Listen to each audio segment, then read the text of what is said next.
The Tom Woods Show, episode 1636. Prepare to set fire to the index card of allowable opinion.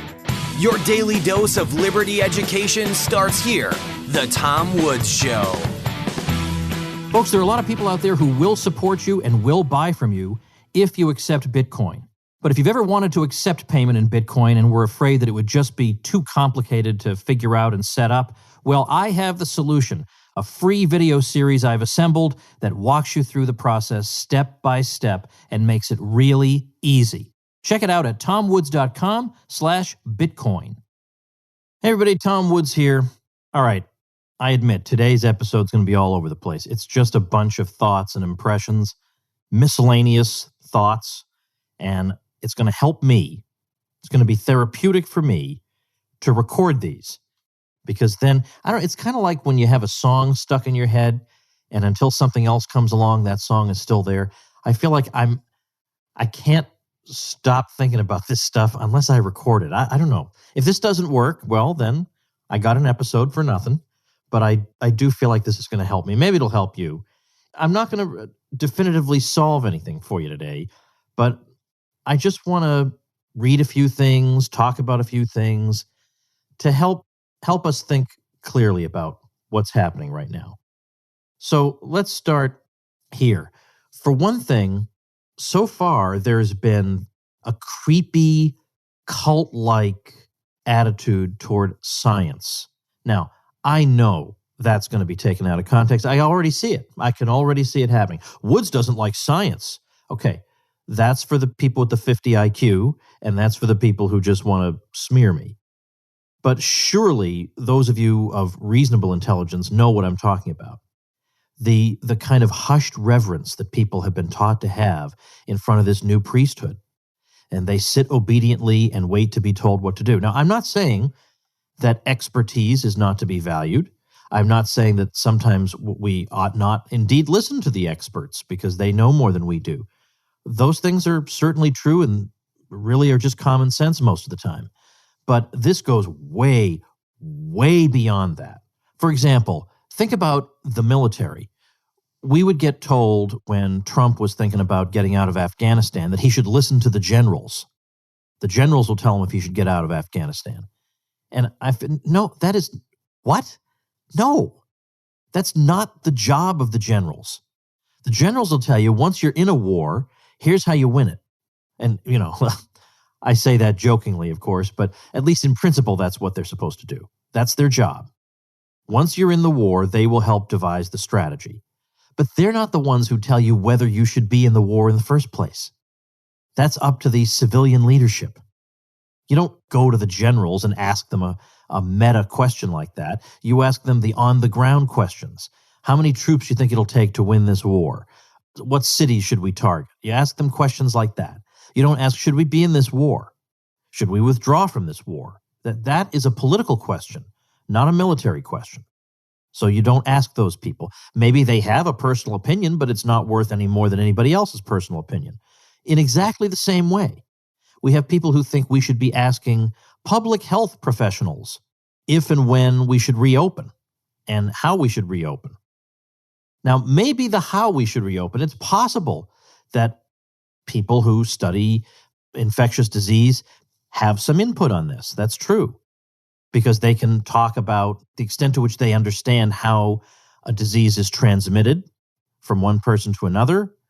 Then that can indeed help us make decisions about reasonable precautions that we should take. But that's a far cry from saying that what people seem to implicitly believe today, which is that public health professionals, so-called, are uniquely positioned to be able to weigh all the costs and benefits of any particular policy. Because yes, you might be able to have some effect by taking this or that extreme measure, but those extreme measures have consequences of their own. And obviously there's no class that public health professionals took in college that helps them to balance all these things. What class is that? I'd like to take that class. It's that they assume that the only goal is the eradication of the disease. Okay, well, surely we would like that, but in the same way that our goal in life can't be the eradication of all deaths, at some point you realize that the the damage you do is greater than the goodness of the alleviation that you're bringing about. I remember Martin Feldstein, my economics professor as an undergraduate.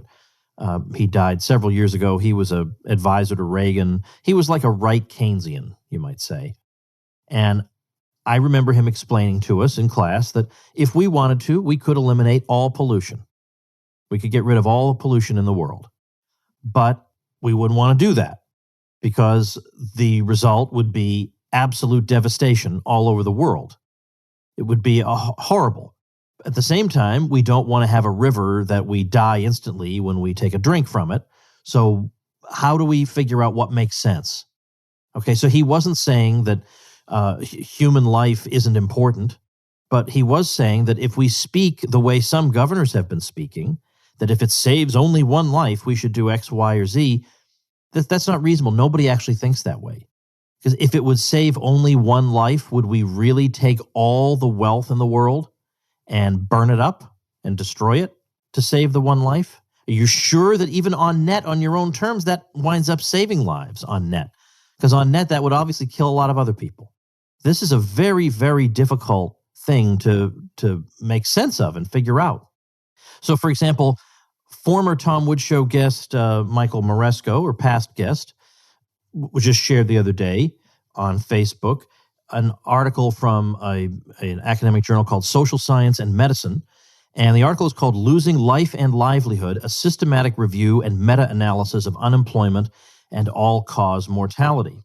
And it talks about the effects on health and life from unemployment, of which we have a tremendous amount that I personally think has been brought about somewhat cavalierly.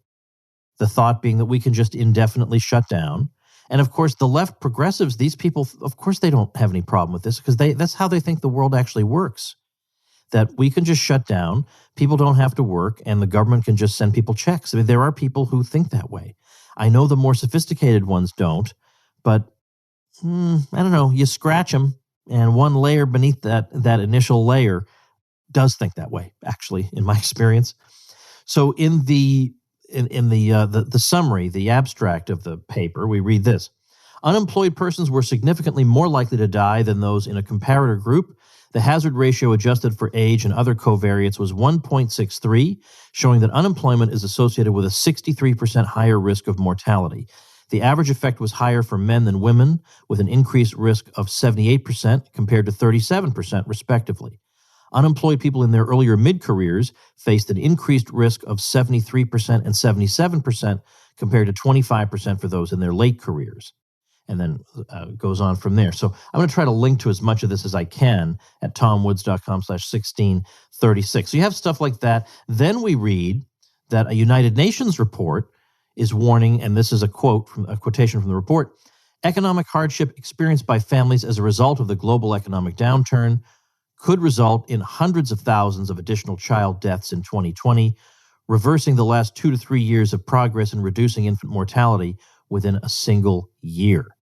The United Nations said an estimated 42 million to 66 million children could fall into extreme poverty as a result of the coronavirus crisis this year. And we could go on citing things like this, the mental health hotlines that went from 1,000 calls a day to 25,000 calls a day, stuff like that. But then we have the cultural, the consequences for society. And here's what a friend of mine on Facebook shared, and I agree with this. She says, I will not go along with the social conditioning taking place in this country, the strong push to create a, quote, new normal. And as I said on Twitter, only lizard people use an expression like new normal. Okay? Normal people don't talk like that. So don't you talk like that. She says, we're being taught to be afraid of each other. We're being taught to avoid eye contact and pleasantries. I believe in being friendly, and I hope this doesn't become a lost art. We are being taught that only some of us are essential. All workers are essential, and all businesses are essential to our economy. We're being taught that personal affection should be avoided, that a hug is now an act of civil disobedience. We're being taught to be glued to the media 24/7, hanging on every word in a perpetual state of alarm and fear. We're being taught to snitch on our neighbors. We're being taught to ask for permission to do everyday tasks or to enjoy our God-given rights. We're being taught to accept the surveillance state. The virus will go away, but people will be changed forever. And I think this is one of the, I guess what bothers me a lot about all this is how cavalierly some so-called public health professionals just tell us that it's going to have to be like this for X number of months or even years. Well, sorry, I'm just going to be like this. Sorry. Wait a minute. Do you realize the damage that would be done not just to the economy? You can't even talk about that to most people because they think the economy is the stock market. The stock market, they have no idea how it works. They have no idea the function that it serves. They're just sure that something sinister goes on there. So they don't care about that. Only the 1% care about that. Okay. All right. Well, as long as you don't care about your 401k and your retirement account, then I guess we don't have to care about the stock market. But it's not just the immediately obvious economic effects. It's the effects on the way we live. It's the effects on people's hopes, dreams, and aspirations. Anything you might have hoped to do, especially as a younger person, is disrupted possibly forever because maybe by the time you're allowed to do it again, you're too old and you got to do something else. I mean, it's time to go off to college and you never got to learn that skill or enjoy that simple pleasure in life. These people who are so cavalier about saying, well, sorry, you just got to stay in your house. Sorry. And if you complain about that, you only care about the stock market. Almost all these people must be losers who've never built anything in their lives, because otherwise I can't imagine anyone talking that way. Everything you've worked for in your life is suddenly being taken from you, and the measures being taken are absurdly arbitrary. Why in heaven's name are drive-in theaters closed down? Drive-in theaters, you don't even leave your car. It seems that you can take reasonable precautions for the time being without doing this, without shutting everything down and basically ruining people's lives. Do you have, and the implication is, well, you just can't wait a short while. It's just going to be a short while. But, and you stupid rubes, you just want to go out to Fuddruckers and get a burger. Some comedian on Twitter said, you just want to go out to Fuddruckers and get a burger. Well, first of all, I'm pretty sure Fuddruckers is open for takeout, so you can still go to Fuddruckers anyway. But of course, the ordinary person whose livelihood is destroyed has to be ridiculed by their betters, right? They have to be told that they're just stupid rubes who want to go out and do that. Anyway, it seems to me you can take reasonable precautions and make an extra effort to protect people who are particularly vulnerable. You can make an extra effort to do that. And people who care for people who are particularly vulnerable can make an extra effort to do the things that all of us are being ordered to do right now.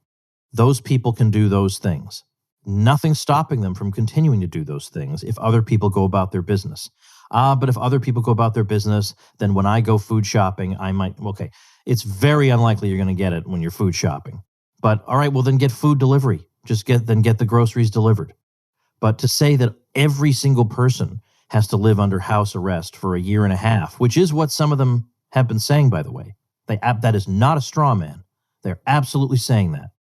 I've already written about Zeke Emanuel, Dr. Zeke Emanuel, whose brother is Rahm Emanuel, who said, yeah, and you're going to have to get used to no income. I'm not joking. You're going to have to get used to no income, not seeing your friends and extended family. Well, no, you know what? No, I don't believe in redistribution. I don't believe in wealth redistribution, and I don't believe in life redistribution. I don't believe that you can take a year and a half of some people's lives and think you can redistribute it to others. This is extremely crude on many levels, but I don't think you have the right to do it. And incidentally, when you say we'll try to protect the vulnerable, then you get from the people who supposedly are following the science. Oh my gosh, if I get told to follow the science one more time. All right. These are the people who you say, well, look, it's obviously the elderly are most vulnerable here, and we've got to think of ways to help them in particular. You get told, oh, no, even young people die from it. These are the scientists, by the way. These are the people who follow the science. Yeah, I know I can find a few outlier cases. That's true. But this is like saying men are generally taller than women and coming back with, what are you talking about? My wife is 6'1". But that's the level of the response. And these are the people lecturing us about science. They're going to take a few outlying cases and draw sweeping conclusions from them that are completely unjustified and make it seem as if the picture is actually very murky. It's not murky. But we're the unscientific ones. They're basing their position on emotion and anecdote, but we're the unscientific ones. All right, more to come in just a minute, but let me pause to tell you this. Folks, there are things we each look back on and think, how did I get that so wrong? Like, remember when you used to think button-fly jeans were a good idea? Yeah, here's a process I want to make as complicated and time-consuming as possible. Well, we're always going to get things wrong. That's just life. But there are also things we can get right on the first try, like shopping for life insurance, and that's where Policy Genius comes in. Policy Genius makes finding the right life insurance a breeze. I've used it myself, and in minutes, you're comparing quotes from top insurers and finding your best price. You could save $1,500 or more a year by using Policy Genius to compare life insurance policies. And Policy Genius doesn't just make life insurance easy. They can also help you find the right home and auto insurance or disability insurance. So even if, particularly under Woods' ridicule and prodding, you've come to decide, yeah, those button-fly jeans were a terrible idea, you'll never be distressed or embarrassed about life insurance with Policy Genius. In just a few minutes, you can find your best price and apply at policygenius.com. We all get things wrong from time to time. At least we can get life insurance right with Policy Genius. All right, let me say a little bit more about people who follow the science, people who claim to support the science. You got to listen to the science and what the science says about it. Okay. Well, they tell us that the numbers of projected deaths have been continually revised downward because we've been doing such a super job at social distancing. Even though that main Washington model, their University of Washington model they're talking about, assumed that there would be 100% compliance with social distancing. It already assumed that. That was already worked into the model. So that the reason that they're being revised downward is not that we're doing so much better. It assumed we would be doing perfectly. It's that they overshot to start with. Or how about this? Supporters of the science told me that when last month Hong Kong was reporting a doubling of, quote, confirmed cases, I should start expecting deaths within a couple of weeks. It's always just wait 2 weeks, right? Then the peak is going to come, or then at least disaster is going to come. So, all right, well, it's been 4 weeks later, 4 weeks since Hong Kong was reporting a doubling of confirmed cases, and the number of additional deaths since then is 0. Then I asked people about Vietnam. How come Vietnam has had 0 deaths from the virus? 0. Or from the disease that the virus causes? Why have they had 0 deaths? And everybody is so dying everybody wants to live in a world where there's just a glib, easy answer to everything, that they're all tripping over themselves to give me the glib answer, which was, they got a jump on it early and they traced people and their contacts and they did this and that. And they're so eager to make sure that I understand that they've got a simple comic book explanation for everything. Like they don't want to admit that maybe there's some mysteries here. Let's just admit it. It's okay. It's okay to admit that there isn't a glib answer for everything, that some things are mysterious to us. And so, no, it's not obvious that the United States is going to be Italy, and it clearly hasn't been. So people who just screamed at the top of their lungs, we're Italy, we're wrong. It's okay to say that there are anomalies that need to be explained in terms of places that have an excess number of deaths and places that have, like Vietnam, 0 deaths. So people are telling me, that's because they did all this work and they were prepared and whatever. That might explain why there are few cases of the disease. It does not explain why there are 0 deaths from the disease. And it doesn't even come close to explaining why there would be 0 deaths from the disease. But I got these same answers from so many people. It's like they just have to believe that, well, the scientists have got an explanation for everything, and so I've come up with it in 3 seconds for you. Nope. Let's be humble here and say, we don't know. Who knows why? Maybe it's that in Vietnam, for some reason, the elderly haven't been exposed as much or something like that. Maybe it's something like that. I'd like to take a minute now to share with you something that was shared in my private group. Now, I've removed the name of the city involved, but this is written by somebody who is in healthcare, and he writes this. This is from about a week ago from when you're hearing this.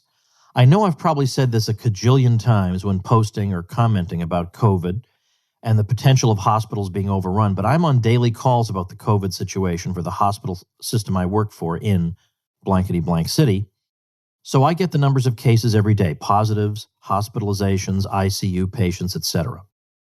The past 3 weeks, we've been providing plenty of anxiety to our clinical staff, telling them that they need to prepare themselves for a huge surge in critical COVID cases that would last for about 2 or 3 weeks, then begin to come down. The goalposts on this have shifted several times. First, it was supposed to be mid-March, then late March. The final analysis we received was that the ascension of our surge was to begin mid-last week, with the peak to come about 4/18. Since then, we all know the IHME projections have been drastically revised. We're a major metro area, and while we did have one of our hospital ICUs at 150% capacity for a few days, since then there has been a higher than normal volume of ICU patients, but nothing dire. We haven't used any of the field hospitals we've set up for potential high surges. On this morning's call, the goalposts shifted again. Now, instead of a huge spike, we can expect the current surge levels to maintain for about 4 weeks. The more optimistic outlook was credited to the success of social distancing and shelter-in-place mandates. However, as Tom Woods has pointed out, all of this was built into the original models that said we were heading for the apocalypse. We have not been overrun, and from what I can tell, neither has New York City, which you should expect would be if any region was to be overrun. And by the way, New York is now shipping ventilators to other cities. You would certainly see 24/7 video on CNN if that was the case. I haven't even heard if that naval hospital ship is seeing patients. All that is to say, we continue to live in fear in our homes with millions of jobs disappearing at a pace never seen before and untold financial ruin of countless lives. Yet with both statistical and ground-level reports that all the sacrifices we've made have been for a situation that is nowhere nearly as dire as originally projected, we still don't have a national conversation about getting back to normal life or trying to mitigate any further economic damage. It's really frustrating this story isn't being told, despite the misery that's continued to be piled upon all Americans, even those who are nowhere near New York City, Boston, Philly, or any of the other hotspot areas. So that was in my private group. Then the ensuing discussion after that post included comments like this. Somebody talking about his medical PhD friend. What he is seeing is that all elective medical services have gone to zero. People are afraid to leave their homes, and Wisconsin has one of those infamous stay-at-home orders. The end result is that hospital revenue is crashing and layoffs are about to hit. Then somebody else says, yes, exactly what we're seeing. Probably a higher volume of COVID cases than in Wisconsin, but same as far as all other hospital business being shut down. Basically bleeding money every day we're not allowed to operate. And even if we were, people have PTSD right now and won't want to go near a hospital if they don't absolutely have to. Another person says, I'm an occupational therapist and the hospital system I work at has shut down almost all outpatient centers. The hospital therapists are taking turns being on furlough for 2 weeks at a time due to low census. Yes, there are COVID patients at the hospital and they're being treated by therapy, but there are not many. I haven't been there in a while due to low census, but when I talked to a coworker on Saturday, he said they had 3 wings of the hospital completely shut down right now. I'm in Michigan, the 3rd highest state for COVID. Then, in the New York Times, of all places, I read this. Headline, The Pandemic's Hidden Victims, Sick or Dying, but Not from the Virus. As the coronavirus overwhelms the healthcare system, reads the subtitle, people with other illnesses struggle to find treatment. And you can get an idea of what this is. So I'll just read a couple quick paragraphs. Early on, as the epidemic loomed, many hospitals took the common sense step of halting elective surgery. Knee replacements, facelifts, and most hernias could wait. So could checkups and routine mammograms. But some conditions fall into a gray zone of medical risk. While they may not be emergencies, many of these illnesses could become life-threatening, or if not quickly treated, leave the patient with permanent disability. Doctors and patients alike are confronted with a worrisome future. How long is too long to postpone medical care or treatment? There have been numerous articles in mainstream publications in the UK about cancer treatment, vital cancer treatment being stopped because of this coronavirus priority. So that's, in fact, there was an article up on, let's see, where was it?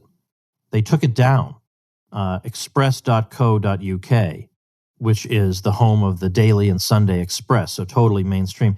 They had an article the other day saying that the disruptions to cancer treatment caused by all this emphasis on COVID-19 will cost more lives than COVID itself.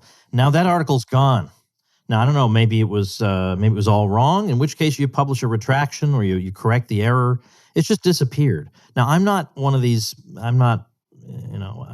people who gets crazy about stuff like this, but that is a little weird because I can find other articles corroborating this claim all around. Let me finish up by sharing one more thing somebody who belongs to my group wrote the other day. I just leave it with you as food for thought. She says this: I relinquish any claim on the lives of the young. As an oldster who is presumed to be peculiarly susceptible to the ravages of COVID-19, I will not ask anyone to sacrifice days, weeks, or months of their time, love, life, and livelihood on my behalf. It is grotesque for the old to ask the young to sacrifice for them. Go, live your lives. Enjoy the beautiful spring weather. I have no claim on you for my welfare. Who among my fellow oldsters will release any claims on the lives of young people? Something to think about indeed. Now, chances are you are surrounded by snitches, crazy people, hysteria mongers, team apocalypse everywhere. One place that has been, now we have some difference of opinion in there. I'm not going to deny that, but we've at least been able to have rational discussions, which is more than you can say for most of the planet right now, in my private group.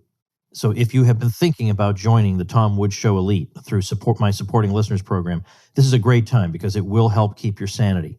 And you'll read a lot of interesting news articles that you wouldn't find otherwise. You'll get some interesting numbers. We have somebody in there tracking the situation in Sweden for us every single day. All kinds of interesting stuff in there that will help keep your sanity and keep you informed. So if you like and appreciate what I'm doing, and if that particular benefit of the many benefits you get as a supporting listener is attractive to you, then do please head over to supportinglisteners.com, and I will be delighted to welcome you in there. Thanks for listening. Become a smarter libertarian in just 30 minutes a day. Visit TomWoods.com to subscribe to the show for free, and we'll see you next time. Like the sound of The Tom Woods Show? My audio production is provided by Podsworth Media. Check them out at podsworth.com.